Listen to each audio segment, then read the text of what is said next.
Organized labor has suspended its nationwide protests following a meeting with President Bola Tinubu on Wednesday.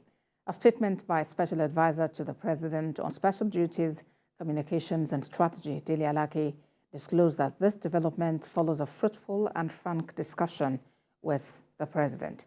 He also noted that the labor unions opted for further constructive engagement with the government to resolve all outstanding issues as they affect the working people and other Nigerians. At the meeting, President Tinubu also gave his commitment to the labor leaders that the Port Harcourt refineries will start production by December 2023 after the completion of the ongoing rehabilitation contract between NNPCL and an Italian firm. In Nasarawa, lawmaker representing Wamba Kwanga, Nasarawa constituency at the House of Representatives, Jeremiah Umaru, has appealed to the Federal Road Maintenance Agency to repair the damaged portions of the township roads in Akwanga local government. Mr. Umaru made the appeal shortly after inspecting the site of the collapsed culvert on the Akwanga-Jos Road.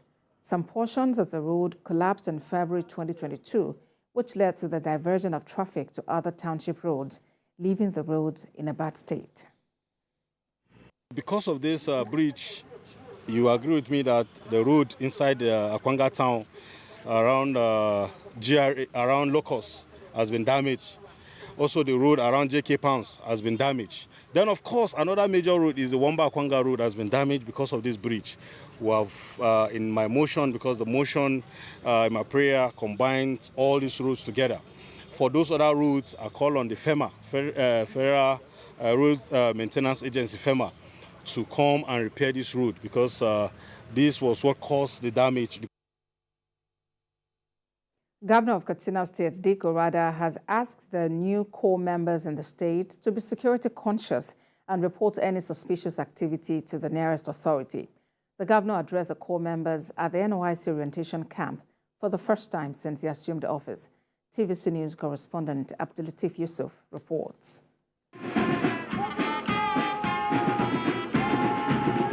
The deployment of corps members to local government and rural areas for their primary assignments should be the best experience for many who are just leaving their comfort zones for the first time to experience life in other parts of the country. But the challenges of insecurity has made this exercise worrying whenever youth corps members are deployed to states with security challenges despite arrangements made by the authorities concerned.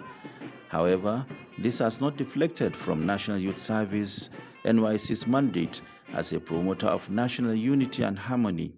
Youths from different backgrounds still go to serve their country and imbibe culture different from their own. More so, they have been well trained in various skills to equip them for future entrepreneurship development under the NYSC Skill Acquisition and Entrepreneurship Program. My dear corps members, I wish to congratulate you for successfully completing your 3 weeks orientation course. Katsina State Governor, in company of his deputy and some top government functionaries, took time to grace this colorful event.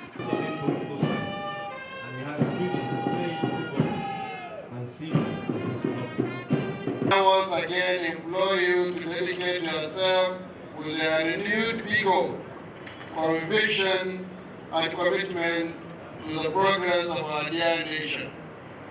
You must at all times dedicate and avail yourself as agent of change and symbol of national unity and national integration.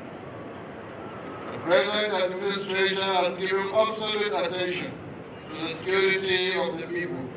The challenge being faced in security arena nationwide necessitates the jacking up of the government spending on this precarious societal venture.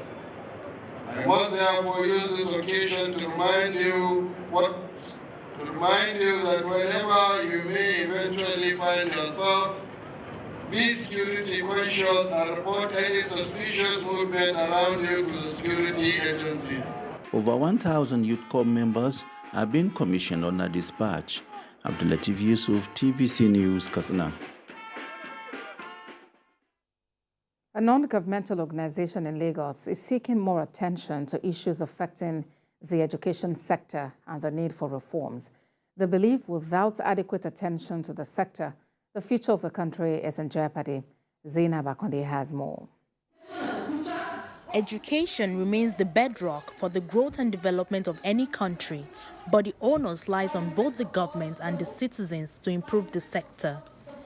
A non-governmental organization has identified the need for exploration of innovative strategies to ensure inclusivity in the country's education sector, as stipulated by one of the Sustainable Development Goals. Every nation must plan its own education to ensure that everybody is included, irrespective of your background, status, or any form of disability. Experts insist that to achieve a society where education will be prioritized, every agent of change must be enlightened on the need for education reforms and better access. Let's look into every stakeholder, starting from the home.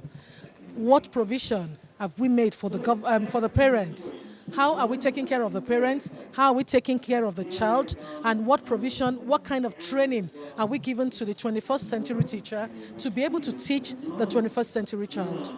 Just recently, the Teacher General Council said that about 70% of teachers in private school in the Southwest region are not qualified. And so that's what we want to bring up. How can the proprietors of schools, even though they are local schools, how can they support teachers to be qualified?